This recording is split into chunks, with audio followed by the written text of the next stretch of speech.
phenomenal state fair situation that we have today.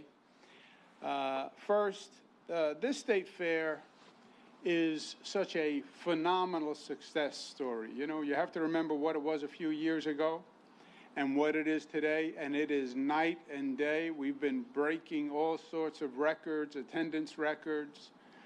It's revitalized the entire region. I want to congratulate everyone who's been associated with the fair, but I want to give a special thank you and shout out to Troy Waffner, who's done a great job. Let's give Troy a round of applause.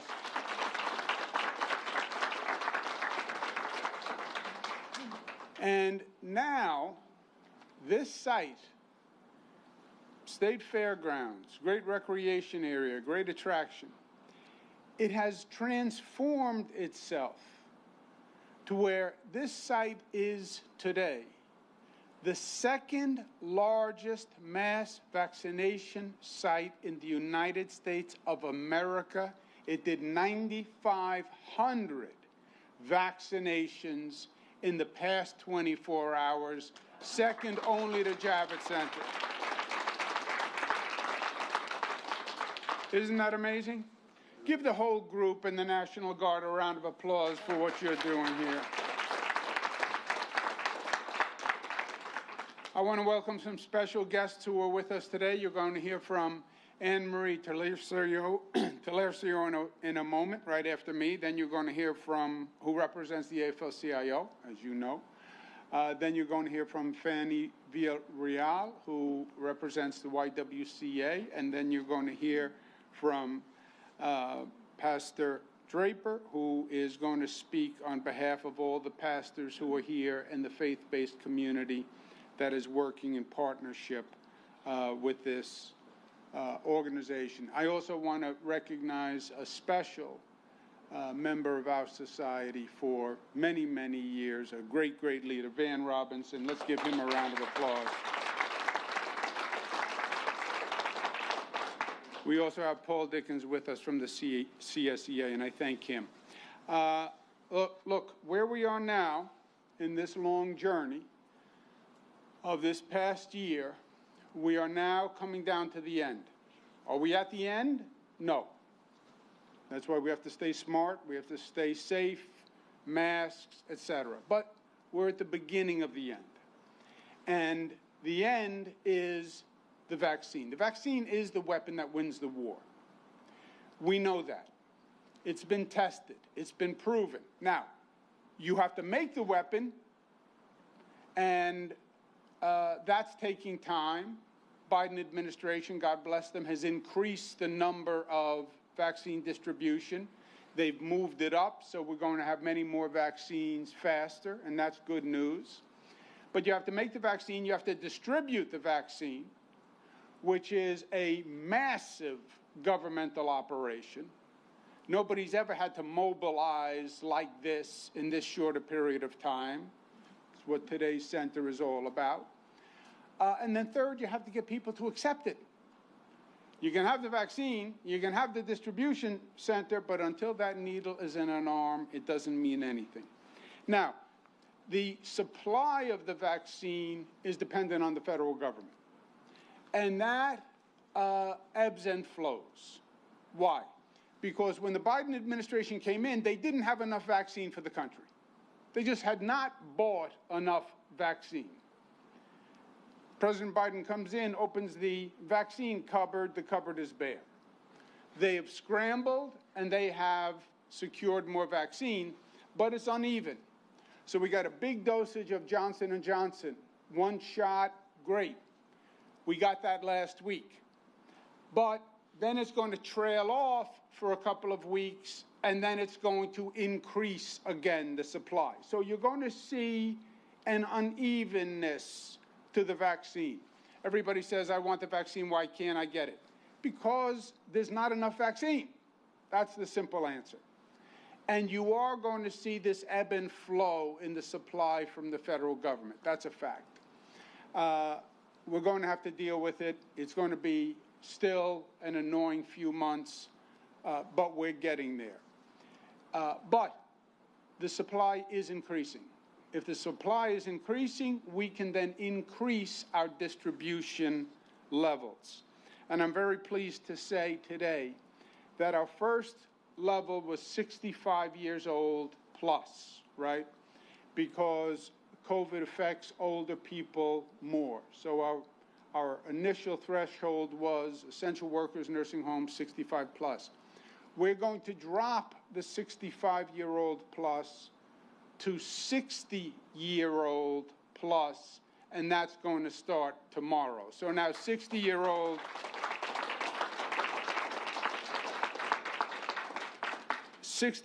plus are going to be available. They can start making appointments tomorrow. They can make them at the mass vaccination sites. They can make them at pharmacies. But that will start 8 a.m. tomorrow. 60 plus, that means people like as old as I am now will be available, eligible for the vaccine.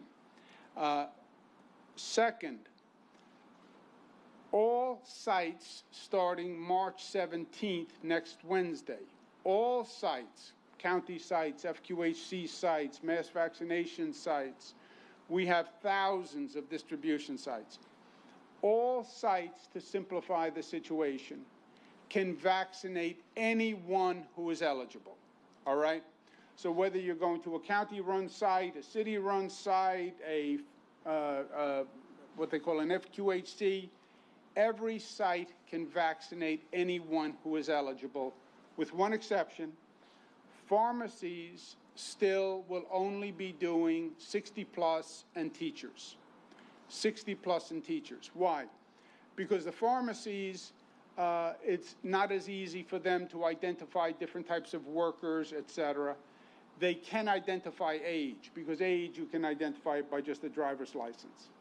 And President Biden, rightfully so, has made teachers a priority. So pharmacies will do 60 plus, and teachers, we want to get those schools open. Every other site will be doing every other person who is eligible. Also on March 17th, next Wednesday, the public-facing public employees will also be eligible. Not-for-profit public-facing emergency employees and employees who are providing necessary services like the YWCA, they will also be available. Essential public workers will also be available.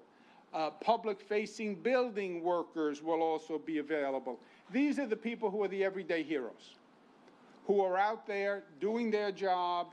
They're putting themselves in a possible position of exposure. They are essential for us to continue operating. They're going to become eligible on March 17th. Let's give them a round of applause.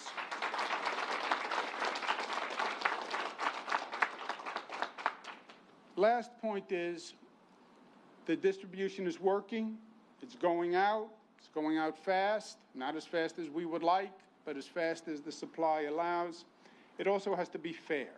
It has to be fair. And we've talked about this from day one. COVID discriminates. COVID discriminates by race. They say the virus is race blind. Yes and no. It will infect anyone. But by circumstance, it infected blacks and Hispanics more than whites. Twice as many black people died from COVID as white people. Twice as many black people died from COVID as white people. Just think about that. 1.5 times as many Hispanic people died from COVID as white people. Just think about that. COVID discriminates. Black population had less access to health care. Hispanic population had less access to health care. Black Hispanic population had more comorbidities, more underlying conditions. That's why COVID preyed on blacks and Hispanics more than they did the white population. So when it comes to the vaccine, it is very important that we correct that injustice and we make sure that we have access to everyone. You take Central New York, 87% of the population is white. 94% of the people who receive the vaccine are white. 87% of the population, 94% of the vaccine. Black population, 11%, only 5% of the vaccine. Hispanic population, 4%, only 2% of those who have been vaccinated.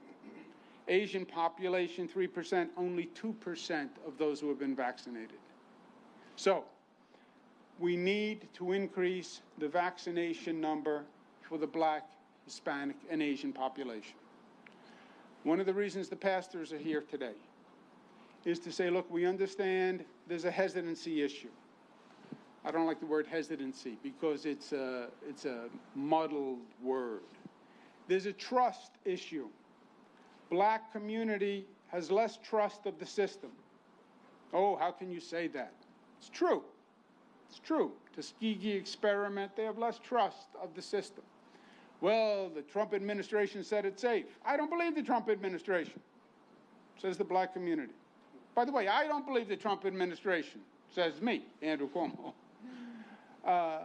We had a New York State panel that also reviewed it. We've done 6 million dosages. It's worked. Top black professionals, medical professionals in the United States say take it.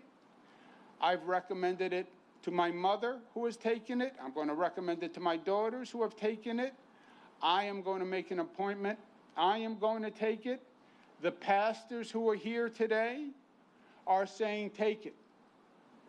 There is no reason why anyone would be recommending this vaccine unless they believed it saved lives and has proof that it saves lives.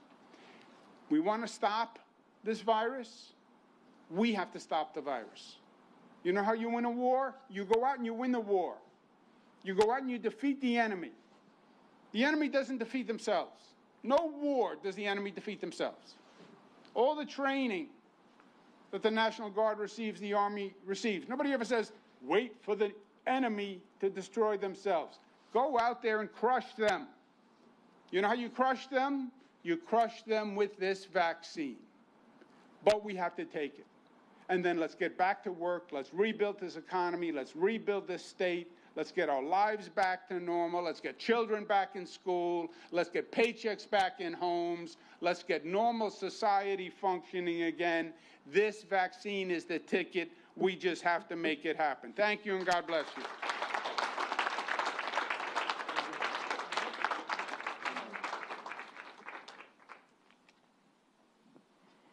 Well, before I start, I'm Anne-Marie Talercio, and I'm the proud representative of my union brothers and sisters in Central New York. I represent the Central New York Area Labor Federation, AFL-CIO. And I have written remarks because I didn't want to forget one word. But before I do go into them, Governor, I want to personally thank you, because for this whole year, I knew Governor Cuomo and the state of New York, his team, had my back. And, you know, we don't like to go into politics of our country, but I wasn't so sure either if I was going to take that vaccine. But when I heard that New York State had the professionals, we're talking with worldwide professionals, but the council that sits somewhere, I don't know where you sit, Albany, wherever, I know you were looking at that vaccine. So I knew, and I did take it. I don't want to say why. You know, these ages creep up on you. But I happen to be in one of those age groups. And I took it. I feel so much freer now that I took it. And I wear my mask. But thank you, Governor, for always having our back. That's so important to all of us. As we know, you have our back. I know, I live with a military veteran. So thank you, Governor. And it's always an honor to be with you, especially when you bring good news about more vaccine. But then again, you know, I was thinking these words over. When doesn't he come with good news? It's usually about a better state fair. It's usually about economic development. And today it's about a vaccine, which is really the lifeblood, is what we need to go forward. This is what's going to get everything back moving again. And I represent workers who have been out for a year. They're with the hotel and restaurant workers. That's my actual job. And they're never going to go back to work unless we have this vaccine. So besides my brothers and sisters of my union. We have the union men and women of Central New York to thank, because they are the essential workers. They are the community. When you say the community, it's union brothers and sisters who go out and do the work every day, regardless of what's going on. And thank you to CSEA, because you can't Zoom garbage collection. You can't Zoom snow plowing. And we all know we really need snow plowing in Central New York. That's a done deal. We'd go nowhere without our snow plows. We like to say we can now buy food online, but not everybody has computer access. The retail clerks in the supermarkets, these were the frontline workers that went out every day, and they risked their lives. But now, with the advent of more vaccine and a governor who watches our back about these things, we got that vaccine all through this difficult year. When it was available, we got it first. And now they're going to be able to go to work and do their job with the security that they have the vaccine. So for all of them, I thank you, and their families. Because we all know what it's like to go to work and not really know if you're coming home. And if you have to worry about not having a vaccine, but now you don't, it's there. You just have to go get it. It is welcome news, and it brings really security and relief to all our workers here to get our economy going again. It's a quick act. You just go. We have wonderful caretakers that give us the shot. You get it, you go home, you rest a little, and for the most part, you're fine, and you can go to work the next day. We have 3 vaccines. They are all safe. They're all available, or as they become available, just make that appointment and get a shot. We have the Pfizer, we have Moderna, and we have Johnson & Johnson. And I've spoken to a lot of people. Symptoms, some people get them. You know, you have to be careful if you're the one who gets them, but seems to be all over the board. Some get them, most don't get them. And I've spoken to the nurses who give the shots and who work up at the hospital. They said it's just, you know, you just have to be careful. So I want to thank the governor for today's announcement. Your efforts have saved lives. And another thing I've said, if it wasn't for your leadership since March, maybe just about a year ago, I believe Central New York would have been ravaged. That virus would have worked, it would have got off a plane in Syracuse. It may have gotten off in LaGuardia, but it would have gotten back on and gotten off in Syracuse. And I think a lot of us are here today because of your quick action. And I mean this. I mean this.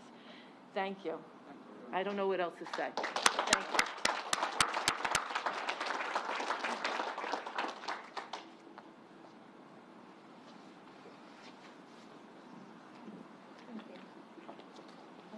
Take my mask off.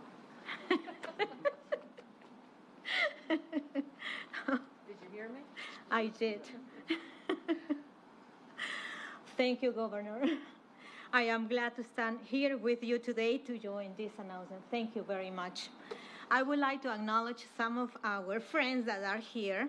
Linda Brown Robinson, the immediate past presidents of Syracuse and Onondaga. My dear friend, right there, Ben Robinson. Superintendent Nebraska Carter, the Living Water. Where's he at? Wendy Colucci, the Field Coordinator of Central New York Area and Labor Federation. Welcome. Paul Dickens, United President, CSEA, Onondaga County. Walt Dixie, Executive Director of Jubilee Homes. Where is it? Hello? Elisa Morales, Executive Director, Spanish Action League. Gwendolyn Wook, Syracuse Onondaga, NAACP. Gwendolyn. Michael Nessie, Labor Relations Specialist, CSEA, Local 1000. John Snake, Political Action Coordinator for the CSEA. Anne-Marie Talercio, the President of Central New York Area Labor Federation. Pastor Derek Naher, Moderator of Northeastern Jurisdiction of NBC. Dr. Amy Tucker, my colleague and chair of the Central New York Hub Regional Equity Task Force. Thank you very much. Good morning. I am Fanny Villarreal, the YWCA Executive Director and Central New York Ambassador for the State Health Equity Task Force. Last year has been hard on many, many people and groups, including the not-for-profits. It is hard to run a not-for-profit even in normal times. The COVID crisis has just made this far worse. Still, not-for-profits like the YWCA have remained New York top. I agree with the governor that the vaccine is what ends this suffering. I have been proud to join in his efforts to make sure the vaccine is fairly distributed. Today, he's once again delivered on his mission. Opening eligible to not-for-profit workers on the front lines will allow hardworking organizations across the state to do what we do best. We need these workers vaccinated to bring vital services, programming, and other supports to our communities, especially here in Central New York. I got the vaccine, and I can tell you it's safe. After a year of constant uncertainty, I can tell you how much relief it brought to me. I did it because I love my family and I love my community. And now, with the same love, it is my mission to educate about the importance of the vaccine. With 3 vaccines now available, more of us will be able to feel the same security it brings. I urge everyone who is now eligible to do the same. It is time we get back to our life, to pick up the pieces of last year and get back to the necessary work of rebuilding our community. Thank you again, Governor Cuomo. This is another step in the effort to end the crisis once and for all. God bless you. Thank you.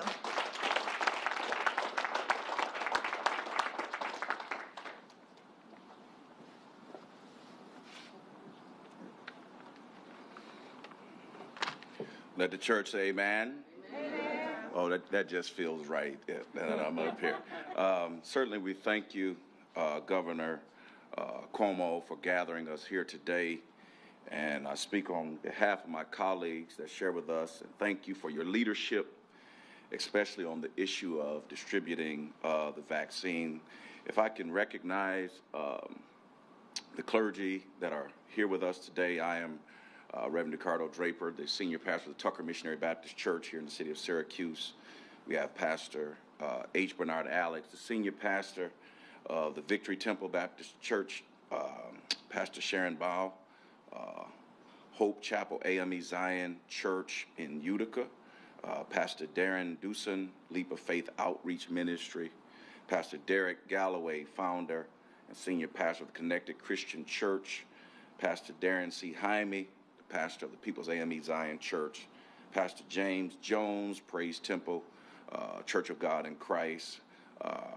We have Pastor Sean Robertson, pastor of the Southern Missionary Baptist Church, Pastor Derek Tannehill, who serves as the pastor of the Pentecost Evangelical Baptist Church, as well as the moderator of the Northeastern Baptist District Association, Pastor Phil Turner, the pastor of the Bethany Baptist Church, Elder Wallace Barkins Sr., Brotherly Love, Church of God in Christ, and Elder Wallace Barkins Jr., Brotherly Love, Church of God in Christ.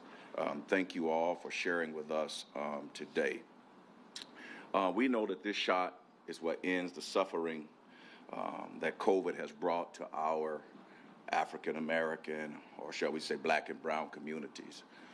There are those of us that may be standing here who survived COVID. You're looking at a COVID survivor. And so the vaccine plays a very important role as we try to curtail and curb COVID-19. We want to say to you today, Mr. Governor, thank you not only for your leadership in the state of New York, but in our nation. It was you who was a trailblazer for us. In the midst of uncertain and uncanny and unscrupulous leadership, we thank you that you rose to the occasion, and New York was a trailblazer for other states as we fought COVID-19. I'm reminded today of what Paul says to his son in ministry, Timotheus, he says, I fought a good fight.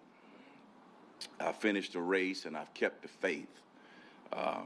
We indeed, Governor Cuomo, you have led us to the end of this race, and we now have 3 vaccines.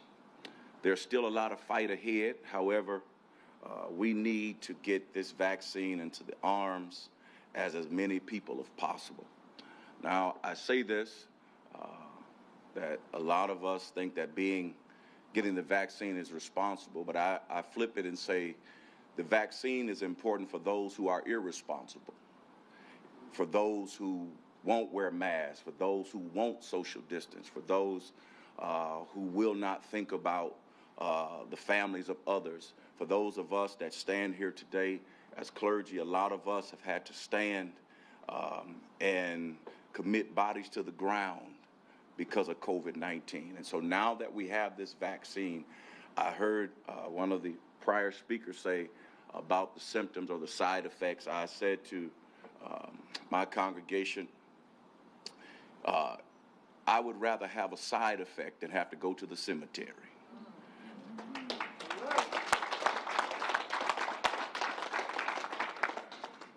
Today's announcement helps us do just that.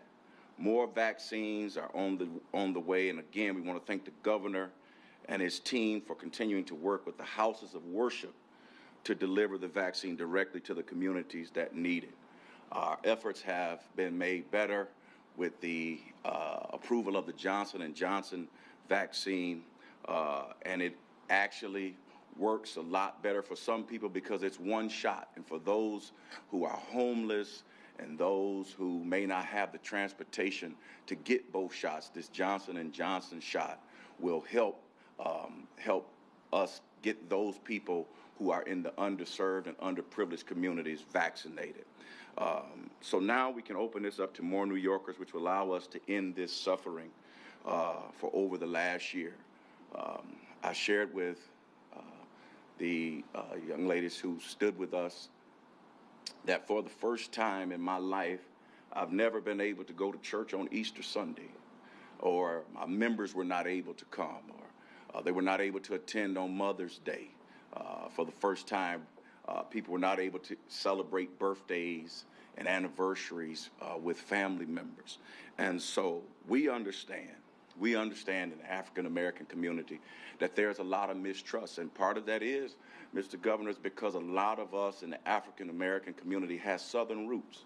We have Southern roots, and we understand what happened with the Tuskegee experiment. Matter of fact, we have a Tuskegee alum with us. Dr. H. Bernard Alex is a proud alum of Tuskegee University. But we say that we trust Dr. Fauci, and we trust Dr. Zucker, and locally we trust Dr. Gupta. I even trust Dr. Gupta on CNN because it's important to us that we get back to our way of life. And the only way to get back to this way of life is that we must encourage the vaccine. And my prayer is that if you're not going to take the vaccine, please don't talk other people against it. Is that you make it, let it be a personal decision. Again, we say thank you, Governor Cuomo and your team, for leading us through a dark and dismal period.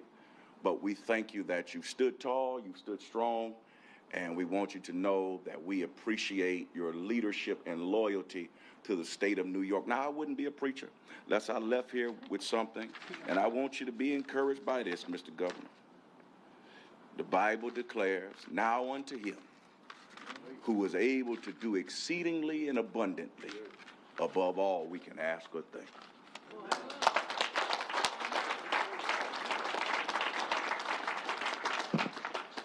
Beautiful words. Let's give the Reverend another round of applause. Beautiful, Reverend. Let's give Fannie a round of applause. Anne Marie. Okay, let's sum it up. Number one, 60-year-olds are eligible starting tomorrow, making appointments starting tomorrow, 8 a.m.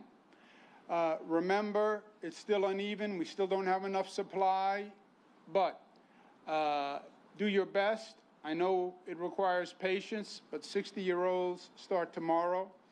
Next week, March 17th, all sites, county sites, all sites can administer vaccines to any eligible population, except pharmacies. Pharmacies will only be doing 60-plus, and teachers. Also, next Wednesday, March 17th, the everyday heroes, the essential workers, YWCA, public employees, etc., will be eligible for the vaccine. We're going to go to work. I'm going back. I'm getting on the phone, talking to the White House. You know what I'm going to ask the White House for? 2 words: more vaccine. Let's go to work. Thank you very much.